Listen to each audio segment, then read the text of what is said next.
আসসালামু আলাইকুম ওয়া রাহমাতুল্লাহি ওয়া বারাকাতুহু।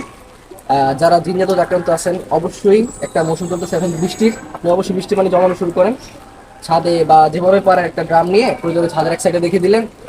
এখান থেকে পানি জমায়ে রাখে আপনি যখন রোকিয়ার গোসলটা করবেন তখন ওটার সাথে পানি মিক্স করতে পারেন। আর সবচেয়ে বেটার হচ্ছে বৃষ্টির পানিতে সরাসরি ভিজা। তবে অতিরিক্ত ভিজলে জ্বর আসলে এটা দায়ভার আমার না, এটা আপনার নিজের বুঝতে হবে। আর রোকিয়া গোসলে অবশ্যই বড়ি পাতা, টুকটাক প্রয়োজনীয় যে ইনগ্রিডিয়েন্টসগুলো আছে, লবণ, গোলাপ জল বা ভিনেগার এগুলো আছে, এগুলো দিয়ে আপনি রেগুলার গোসল করেন। এটা আপনার জন্য অনেক বেশি উপকার হবে। বদনজর ক্ষেত্রে হোক, জিঞ্জাদুর বিষয় হোক বা ব্ল্যাক ম্যাজিক যেটাই হোক, টোটালি এটা আপনার অনেক উপকার আসবে। আসসালামু আলাইকুম।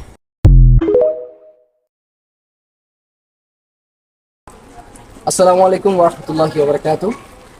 যারা জিনজাত আক্রান্ত আছেন অবশ্যই একটা মৌসুম চলতেছে এখন বৃষ্টির, আপনি অবশ্যই বৃষ্টি পানি জমানো শুরু করেন ছাদে বা যেভাবে পারেন। একটা ড্রাম নিয়ে প্রয়োজনে ছাদের এক সাইডে রেখে দিলেন।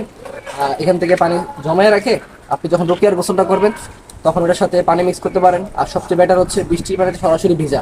তবে অতিরিক্ত ভিজলে জ্বর আসলে এটা দায়ভার আমার না, এটা আপনার নিজের বুঝতে হবে। আর রোকিয়া গোসলে অবশ্যই বড়ি পাতা, টুকটাক প্রয়োজনীয় যে ইনগ্রিডিয়েন্টসগুলো আছে, লবণ, গোলাপ জল বা ভিনেগার এগুলো আছে, এগুলো দিয়ে আপনি রেগুলার গোসল করেন। এটা আপনার জন্য অনেক বেশি উপকার হবে। বদনজর ক্ষেত্রে হোক, জিঞ্জাদুর বিষয় হোক বা ব্ল্যাক ম্যাজিক যেটাই হোক, টোটালি এটা আপনার অনেক উপকার আসবে। আসসালামু আলাইকুম।